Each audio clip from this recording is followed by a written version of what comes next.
Welcome, everybody, to Misguided the Podcast, where we explore how misinformation spreads and what we can do about it. I'm your host, Matthew Facciani, and today I had the pleasure of speaking with Dr. Jared Stacy. Jared is a theologian and former pastor who studies how conspiracy theories take root within evangelical communities. He completed his PhD in ethics at the University of Aberdeen in Scotland, where he developed a framework for understanding how disinformation becomes uniquely resistant to fact-checking when it gets absorbed into religious belief.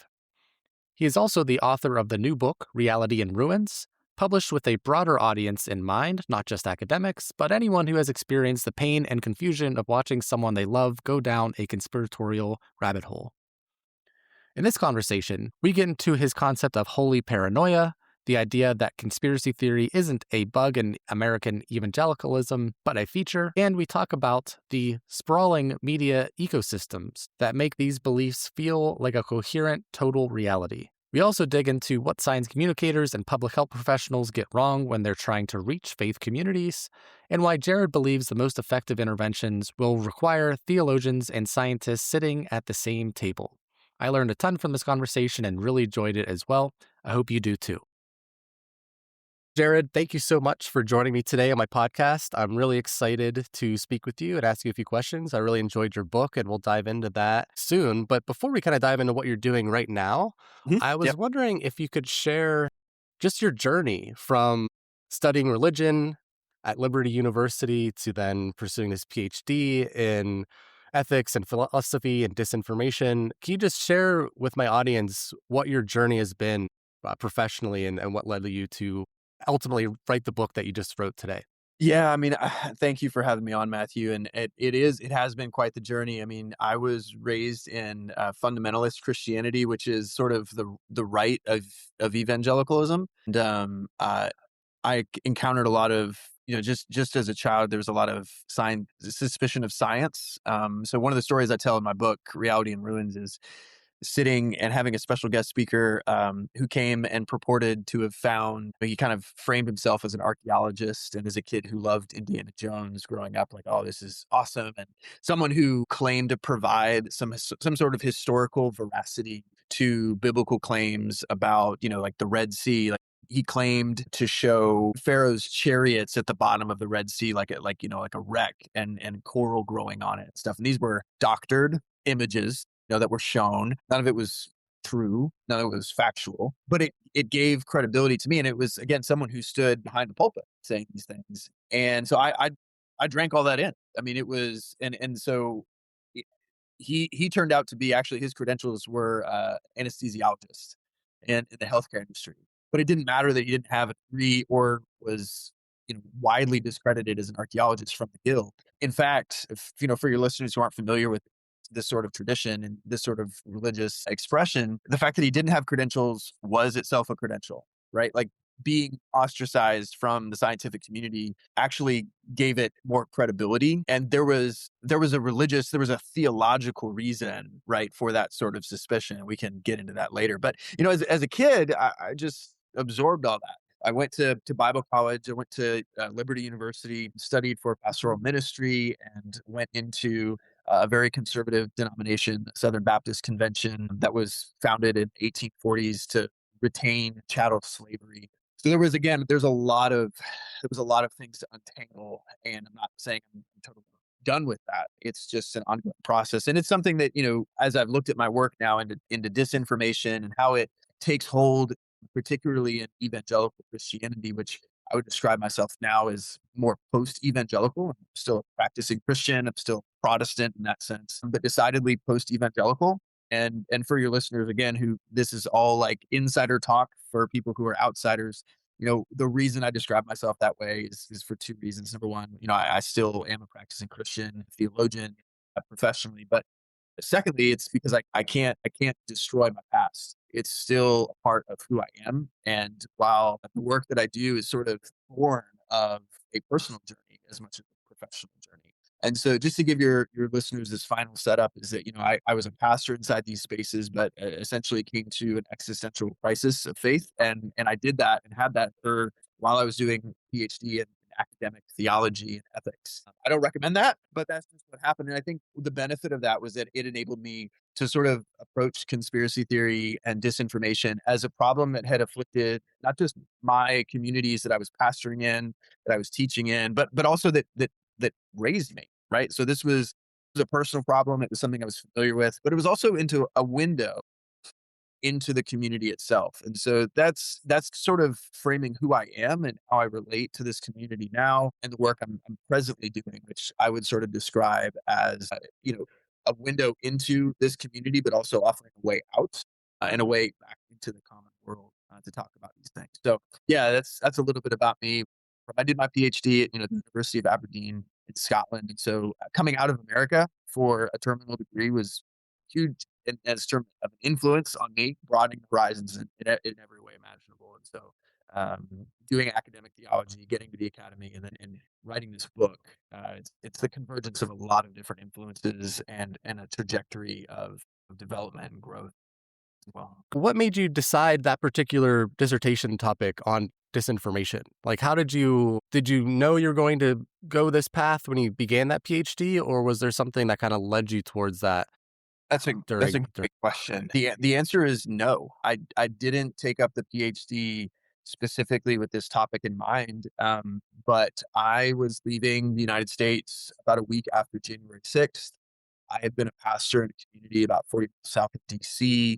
January 6th was a local event, right? So I knew church members at the church I was at. And the broader community who were there. And so the dissonance of that, all of that together in my last year of pastoring, there were, we were just rife with COVID, pandemic related conspiracy theories. And of course, the big lie of election fraud. Like I encountered all of those conspiracy theories that people are very familiar with from a national level and probably also from a personal level. I mean, I encountered those as a Christian pastor. And so in talking with my supervisors, whose job it is to help flesh out a project with me, it became apparent that my PhD is specifically in ethics. And so there's always an applied nature to a dissertation like that to touch grass, right? Like that was the encouragement. So the more that we looked, there was really no work being done on the sort of conspiracy theorizing that back in 2021 was proliferate. And it's not though like I was presented with a list of topics to say, what could be the most popular thing or the most necessary thing that you could talk about? I mean, a lot of it was born of the cognitive dissonance that I was carrying in my own existential crisis. But in an acute sense, in an immediate sense, when I went to Aberdeen, I was on the heels of the big lie of election fraud, of pandemic related conspiracies and anxieties. All that was very lived and real. And so doing that sort of work specifically with Christian theology, Christian community in mind, it just presented itself as a very timely work and something that has not really been tackled from a theological point of view. And that is, I think, the unique sort of offer of the project. Yeah, absolutely. I mean, I've been in this space for a while and I haven't seen this particular approach that you took, especially in your book. So let's dive into your book project, the Reality in Ruins, and I'll share all the links and stuff in the description. What made you first decide to write this book? Did it come out of your dissertation, or was there something else that prompted you to actually take on a book project beyond the academic PhD thing? Yeah, I mean, it came out of my book project, but readers will find, while it does gesture towards some academic concepts, I'll quote Camus and Nietzsche, and there's some there's some heavy hitters in there, but it's also my way of recognizing. I mean, this is a trade book; it's not with an academic publisher, and it's meant for people who have experienced the pain and loss of conspiracy theorizing. Research does suggest, that those who are in relationships with people who went down the QAnon rabbit hole, they reported a higher level of stress and even trauma, and so there's quantitative research backing up the need for a book like this that is gesturing more towards the people who have been on the receiving end of a lot of pain and loss, and that is designed specifically to tackle the way that problem emerges from within evangelical Christianity. And so it's walking a very narrow path. And a lot of it came from my agent who read my dissertation title on the internet and was like, "Hey, have you considered making this palatable for a broader audience?" And I just said, "Well, no, I actually hadn't." And so it was that sort of suggestion that made me consider, well, maybe there's more to this than just the requirement for climbing the guild. Yeah, yeah, absolutely. I mean, I think there's a lot of limitations if we only focus on our work within the academy. There's the whole issue of the ivory tower being a real thing. And yeah, I mean, we could talk a lot about Yeah, that. yeah. That's a whole podcast, several podcasts for And sure. that's not me, me throwing total shade on the guild or the academy, but I think, the kind of public crisis of distrust, of mistrust in institutions, whether how that crisis emerged is a very probably aggregate, account of, like, just, tons of factors that are speaking into that. Right. But I don't think anyone I don't think we can do too much to bridge the gap between the academy and our common public. I think that that's something that can be strengthened. It needs to be strengthened precisely because the crisis of mis and disinformation has sort of bypassed expertise entirely. We've almost gotten to the point where I recognize in the broader cultural streams, a lot of the celebrated distrust of expertise that just sounds exactly like the distrust that I recognize from my days in fundamentalist churches. It's kind of gone public. And I suppose there's always been that strain in American life too. And there's lots of ways that we could tackle that. But doing something in and for the public, I think is something that academics, well, I think we're rediscovering that in some respects, and what it means to bring our research in to make a public difference. Absolutely. So I do think there are some positives here of more universities realizing this. It was Yeah. slower than I would have liked, and I'm sure you would have liked, but we're seeing some progress in this front, which has been great. So let's dive into some of the arguments in your book here. So one core argument that stood out to me is this idea of what you call holy paranoia, where you see conspiracy theory as kind of this feature of American evangelicalism rather than a bug. Can you expand on what that means, this holy paranoia concept, and how it connects to American evangelicalism? Yeah, so I should describe, like, this is a concept that's used to sort of surface a very particular problem. Like, it holy paranoia sounds like really good, and I think it really captures, I think, on the one hand, people's felt and lived experience with conspiracy theories inside of the church and inside of evangelical churches specifically. But then it also captures and kind of surfaces a very particular crisis of theology. And to sort of make that real, I'll define it first and then kind of apply it. The holy paranoia really does refer to, in a Christian sense, a fractured or contradictory image of Jesus.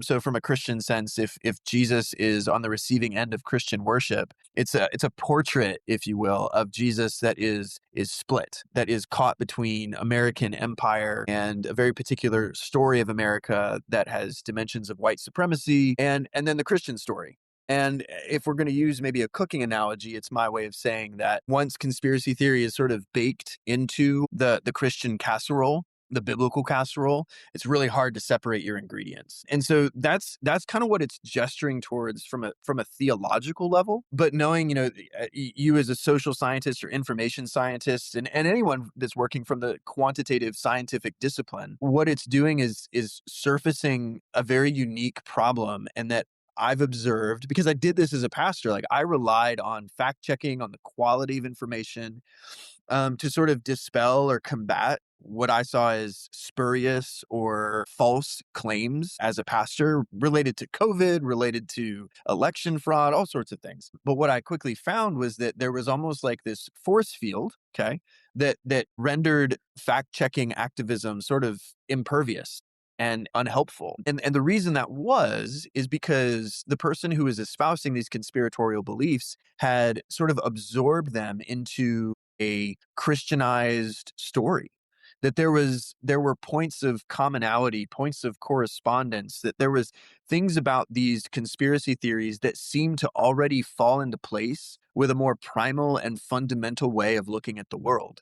And they called that way of looking at the world Christian. And so what I discovered and what I saw as a pastor and didn't have the language for is that holy paranoia is this force field that sort of prevents fact-checking activisms from doing what they ought or doing what they claim or doing what they try, primarily because people were taking conspiratorial claims as a matter of belief, not as a matter of factual certainty or trust. And so, he's not a Christian at all. Jeff Charlotte, who's a journalist that covered the MAGA movement, gives one of the best depictions of an evangelical church I've ever heard in his book, Slow Civil War. But he went to almost every Trump rally in the 2016 lead up and in 2020 as well. And one of the things he said that stuck with me about evangelicalism, he said, you cannot fact check a myth. Now, the tension here for your listeners, and I know for as we're having this conversation, is that I know there is a very clear criticism to make of Christians who imbibe conspiracy theories, which is that, well, you believe in something incredulous that, a Jewish itinerant rabbi is somehow the son of God. And so if we're going to have that form of irrationality at the heart of things, of course, you're prone to believe all sorts of fantastical things in our common political life. And so it's my way of sort of acknowledging the criticism that, to put it really bluntly, Matthew, if it's often said of Christians, you believe in fairy tales. And as a practicing Christian, I do take that criticism seriously and the pressure that it puts on Christians to sort of articulate why we have the faith that we have. But with this book and conspiracy theory, I'm trying to show that there's a way to continue to be Christian that's good for everyone, not just Christians, but our common life in America, that doesn't also involve that conspiratorial casserole baked into Christianity. So you ask a question about holy paranoia. I think I've tried to frame the entire project, the entire way that the book is approaching this in a way that I think secular listeners will hopefully understand, like, oh, like he's acknowledging probably the fundamental criticism leveled against Christian faith from a rational or scientific point of view. And so it's something I've thought about. It's something that's gone into the book. And holy paranoia is my way of surfacing, I think, both of those sort of pressure points, the theological crisis within Christianity, and then also the sort of expectation that quantitative or scientific inquiry would level against Christian faith as well. I mean, holy paranoia is this like big container for. Yeah, no, that's really interesting, and I appreciate that framework and that description both for secular listeners and listeners of faith. I'm curious, I know the book's just coming out, but like, have you had what kind of feedback have you gotten from Christians when they hear this concept? Like basically laying out what you just described. Are they open to this idea? Do they find it something that they can embrace, or is there some conflict? So there's definitely some conflict, but there's also deep resonance. Like there's a growing number of people who are coming to grips with the dissonance of an evangelical movement that has fully backed the MAGA movement and all of its sort of irrational anxieties related to election fraud, related to distrust of media, all sorts of things. And there's a growing number, I think, of people who, for one reason or the other, have felt like they needed to essentially, for reasons of integrity, both rational and moral, have needed to leave not just evangelicalism, but maybe leave the faith, right?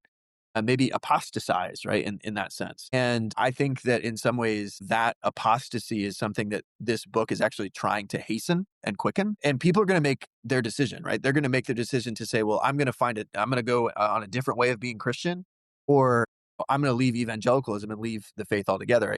There's not a coercive argument to be made there on my framework, but I do want to gesture towards that there is a group of people who are coming to grips with the pain and loss of this sort of conspiracy gospel and are leaving it. But then there are also people for whom this idea of Christians and conspiracies is deeply, deeply divisive. I kind of on the receiving end from within the evangelical community and still the relationships that I maintain inside those places where, to give you an example, I've heard a lot, two things: that what you're doing is really divisive and you need to be uniting Christians. And of course, the answer is uniting Christians under what? On what terms is our unity? But then the other second, I heard this one recently is, that, your work is attacking Christians and their love for America. And to me, like, that's a very theo-political statement, right? Like, it's a that and is so crucial. And when I hear that, I essentially do have to say that rethinking what it means to be American is also on the table here. Usually what's contained in that identity is a sort of white Christian nationalism. Like that's what's called, and we don't have to go into that here. There's plenty of literature and plenty of ways to read up on that, and I've written on that. But I think those are the two camps. There's a resonance with the work of like, man, like this perfectly encapsulates my experience growing up in evangelicalism. Thank you. And also, you're a heretic. You're causing division. And to that, I would simply say this: my goal is not to attack any person, but my job is to criticize ideas. And insofar as people identify with certain ideas, they show themselves to be caught up in a very dangerous movement that I think it goes beyond just any sort of reform or repair attempt with evangelicalism, which I'm not interested in, by the way. But what I am interested in is the common life that we share together as citizens of this country and people who find their bodily existence at risk and under threat because of the way that my community has sort of brought conspiracy theory together with the Christian gospel with a lot of real material consequences for people that are under it. So Well, I'm curious if you could unpack this a little bit more on the specific channels in which these types of ideas spread, since you were so yeah, involved in the this group, this movement, however you want to describe yeah, the area. Like yeah, what does it look like, this infrastructure of these like radio networks to yeah. organizations to communities? Like there's this whole large ecosystem. Can you break that down for people Sure, maybe yeah. unfamiliar with it? No, I really appreciate this. I mean, I think some of your listeners, especially for people who would count themselves like secular and non-Christian, some of this won't be a surprise. But the first thing I'd probably need to say is that this only makes sense as we understand the way that Christian faith has sort of devolved from a confession. So that's very Christian language, but like something living and active that brings together a particular people. That faith has become content we consume. I mean, I say we there is just like anyone who identifies as evangelical or even broadly Christian in America. And so when faith or when religion is consumed as a commodity, right? There's a lot of profit to be Mm, had here too. For all the conceptual ways that I've kind of described, like the theological crisis and what happens when Christian communities are subjected to or invited into fact checking activisms, which again I'm not entirely critical in the sense that I don't think they should exist. No, like I think there's a lot of approaches to this problem. But what I'm saying is that oftentimes Christian communities cannot be touched by the fact checking activisms because there's something deeper at play. mhm. When you look at the way that these material networks come to influence people, we don't even have the language to talk about it. But oftentimes secular people do. Like they're more attuned to the way material influences, be it radio networks, be it podcasts, like all of these things have a way of mediating reality, a version of reality to people. So to give you an example of the way that this works and how that conspiracy casserole, the biblical casserole tends to work. I want you to imagine, an average evangelical going to church on Sunday morning and hearing a sermon and they hear songs, they hear, worship music. And there's a whole industry of Christian worship music that people consume on Sundays, but then they hear during the week as well. Like there's a whole radio network. Salem Media is one of the largest media networks, owning hundreds and hundreds of radio stations, operating a podcast network that at one point hosted Charlie Kirk. Just this entire material network, right? So the lived experience underneath these networks is very simple. Someone goes to church, here's a sermon that before the sermon was, two of the top 10 Christian music songs. Well, they get in their car, they drive home. That same song is playing on a radio. And well, then they get in their car on Monday and go on their commute. They hear that same music, but guess what? In the afternoon, they come home and there's conservative Christian talk on the same radio station. And the ways that, Christian nationalism doesn't spread through overt posturing from the pulpit, it also spreads through covert silence. There's never anything said to lead people to question, to differentiate the ideological viewpoints being shared on Christian radio and the worship music. right? So when it's consumed, when faith is content, when faith can be consumed as one big commodity, when there's nothing that emerges from within churches to sort of question this commodification faith, when the only language Christians have for it is following Jesus or being a disciple, right? I'm all for that language, but we also have to be particular about the ways that it's hollowed out. And to give your listeners an understanding of that, I mean, it's really hard to understate just how pervasive, how totalizing this sort of siloed Christian media. And this is, I mean, it's not just radio, right? This is podcasts, this is influencers. It all has a reinforcing effect, a totalizing effect, to the point that in the book, the claim is often said, "Oh, these are people who don't live in reality." Well, inside of evangelicalism, I experienced reality as a totality, right? There was a sense of integrity to that, even if that integrity was not necessarily in touch with certain material facts, right? There was this experience of totality that mimicked what I expected of reality, what I expected of something objective. And so for listeners who, maybe are bearing the consequences of the evangelical movement, but have never walked into an evangelical institution or church, let alone studied in one or taught in one like I have, it's really hard to understate or undersell just how much profit is available through these networks, how much influence, but also how totalizing it is. So that way you get people who in public, it's impossible for them to differentiate being Christian from a particular sort of American. And what are conspiracy theories in that totality? Well, conspiracy theories are just the cutting edge of trying to explain, but also sustain that bounded whole. Yeah, that's fascinating, and it reminds me a lot of the work of Renee DiResta with her talking about these bespoke realities Yes. that I'm sure you're familiar with. I had Renee on a few months ago, and we dove into this, and it's just interesting how you can create a complete ecosystem that can be very different than someone else's. And I talk a lot about the social implications of that, of Right. how we are more likely to trust people within our own group. And if our entire group and the people within our ecosystem, our media ecosystem, are all saying very similar things, then it can be very difficult to have those conversations with someone who maybe thinks differently. So Right.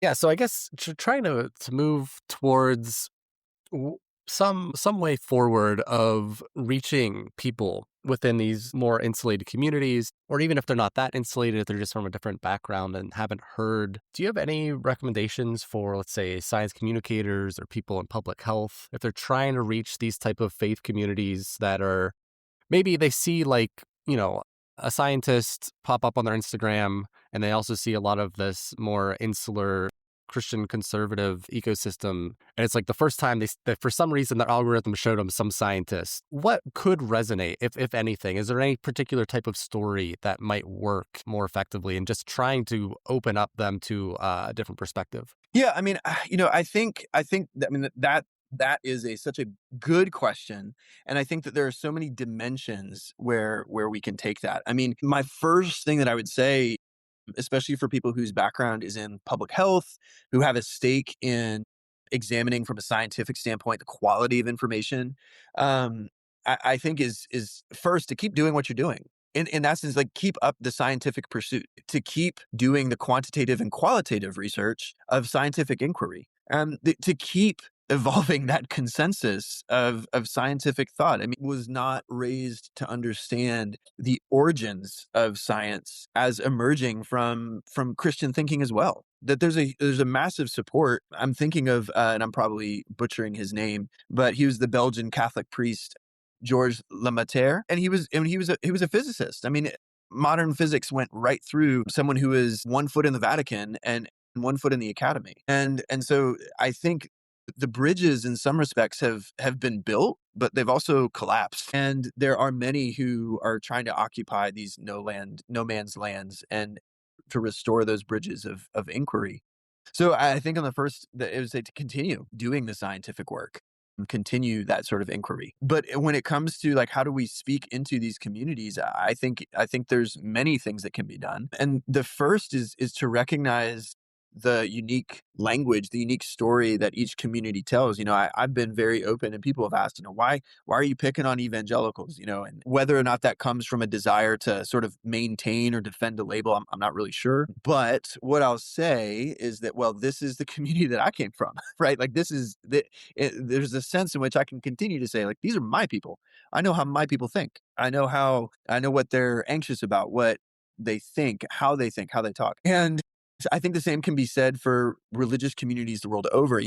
As I've done the work, I've heard from people who are Christian, but maybe Christian in a Hindu context or other nationalities. And there are different roads, cultural roads paved into conspiratorial thinking that have to do with the particular logic and grammar of different religious beliefs. So Hindu, Buddhist, Islam. There are other religious grammars that I think make powerful insulating pathways for conspiracism. And I think the more that scientists who sort of occupy the claiming the sort of unbiased approach to scientific inquiry, I think the more that we can discuss the ways that cultural logics and grammars, religious logics and grammars have a stake in lending credibility or distrust to scientific claims, I think there needs to be more of an ongoing conversation. And can I give a specific example? Here in Florida where I live, we're seeing a resurgence of measles. And I know this is something that's happening in South Carolina as well. And I saw a family interviewed. It may have been Texas, it may have been South Carolina, whose child tragically was intubated and hospitalized with measles. From a inoculation standpoint, vaccination standpoint, totally preventable, largely preventable, statistically preventable, right? And they were interviewed.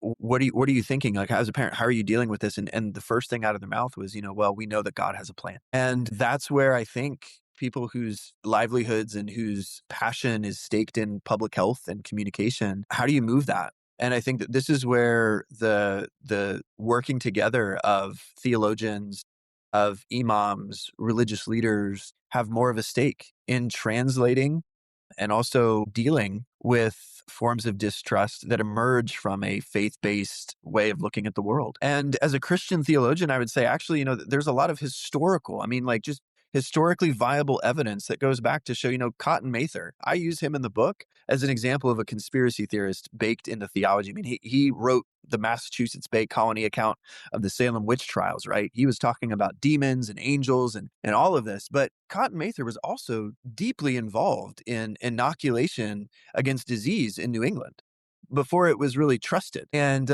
I think back, and I'm a Protestant as well, so I think back to Martin Luther and some of his advice to clergymen during the pandemic that they saw in Germany. That there are many paths to showcase the ways that scientific development and inquiry is compatible with Christian faith and the ongoing Christian ethics. But here's, Matthew, I think where the problem reaches is where the lived experience of many Christians in this country who are rejecting vaccinations and saying that this is God's plan, we don't understand it, we have to go through with it, are handling the Bible in a way that may just kind of quote this one passage of scripture that says, your body is the temple of God. And maybe that's their shallow but very passionately held reason for not vaccinating. Well, from a disciplinary point of view, who's best positioned to make an intervention there? Well, I'm going to argue that it's actually both. It's the scientific community, the data of developing scientific consensus, which sure can be wrong. Every scientist will admit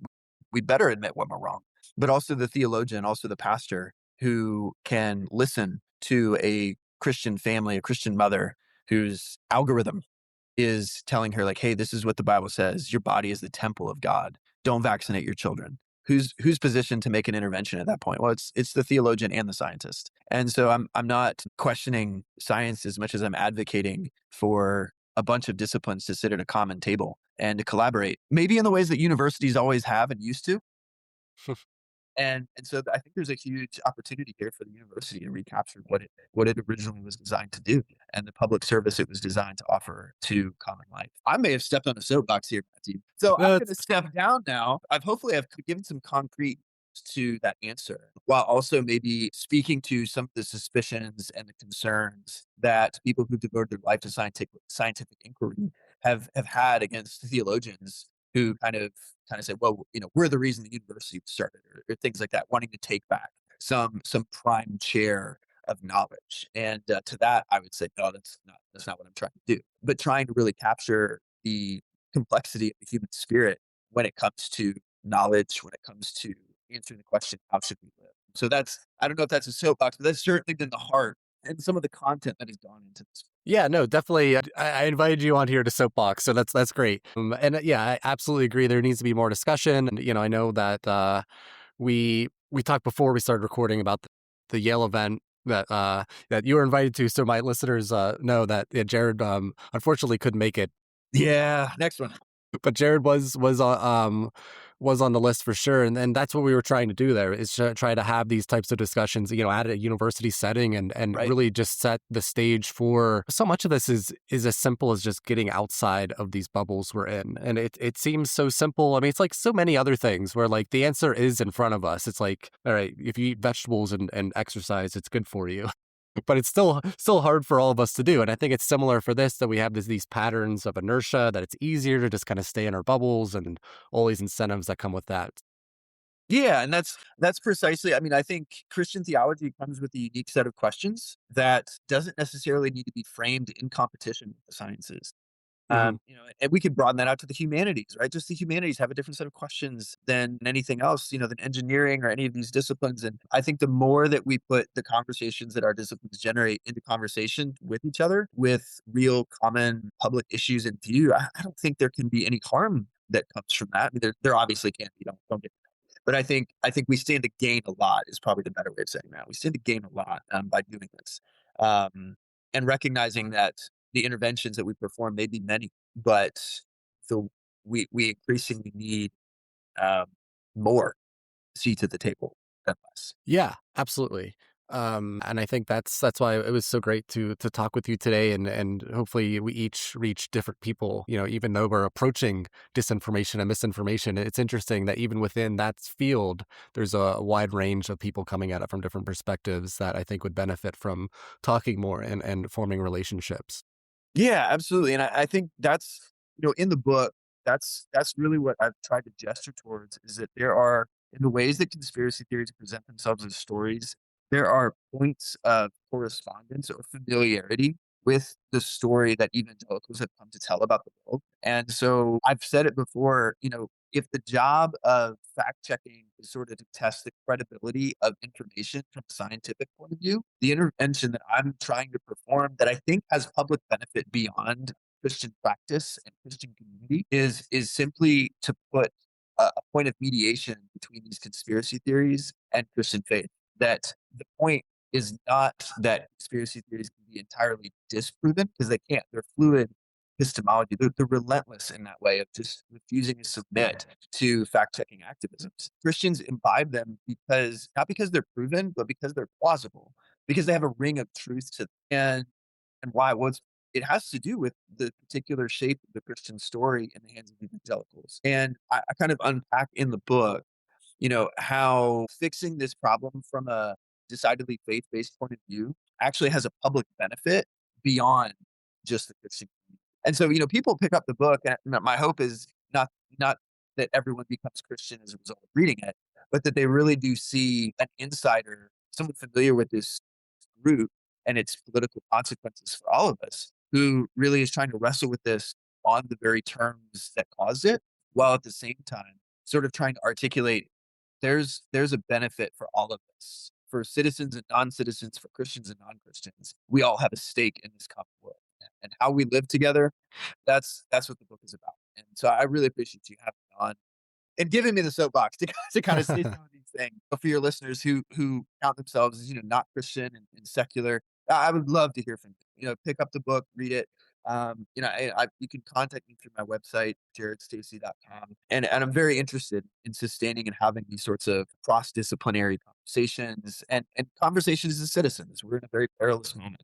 And the book, I never imagined that the book would be entering a time quite like this. It's been in the works for a while. And I've never imagined that we'd be, at a time where language itself is so deeply implicated in the crisis of disreality. And so that's where we're at. And I think we all stand to benefit from more dialogue. So that's an open an open invitation to your listeners and to readers to reach out and have those conversations. I'd love that. Invitation. And again, the only way we're going to get through all of this is to have these more challenging conversations and go outside our comfort zones sometimes and build bridges with people who value evidence. Yeah. Even if we have disagreements among other things, I think, a core central common ground of adhering to certain epistemological procedures is Yeah. something that we can all agree on. Yeah, I mean, and I think that's where the tension lies, right? Like I'm still a practicing Christian, and I know there's a lot of pressure on the historical veracity of Jesus of Nazareth, of his crucifixion. Like the Christian faith stands to benefit from more of this dialogue. And you talk about the evidence-based approach, and like we don't have time to go into it in this conversation, but like I really do think that there's more to be said, more to be had, especially as people experience the pain and loss of our time and are wondering like what does the future hold? And we cannot be too rigorous when it comes to exploring the evidence, exploring consensus, and to asking the unique set of questions that we have. This is ending on a very big rock moment, a very big rock, but being able to name the tension right between these approaches, and maybe in some of it, Matthew, is irreconcilable. Hmm. I'm happy to say that as a practicing Christian. That's where the tension belongs. There's something about faith that the veracity of faith, I would say, as a Christian, does not uniquely fit into the evidence-based approach that we're discussing. And but that's where I think the pressure belongs. And talking about the veracity of faith and the authenticity of faith is not secondary to these questions, but it is unique and distinct. So if some of your listeners want to pop that question, Matt, well, why are you still a Christian, man? Yeah, I get that. And so I just want to be open to that sort of dialogue. And I love this. I mean, I really do. And I was very pleased that you invited me on. And thank you for giving me the space to kind of talk about the book and talk about these things. I think by naming difference, we are doing the work that has so often been ignored, in our common life. And we need more of this. We really do. Absolutely. It was so great to speak with you, and I'm sure we'll continue talking. And Yeah. there's so much to cover here. But yeah, it was so great to chat with you about your work and your book. And I'm sure my listeners will really enjoy it as much as I have. So thank you so much, Jared, for coming on my podcast today. Thank you for having me, Matthew.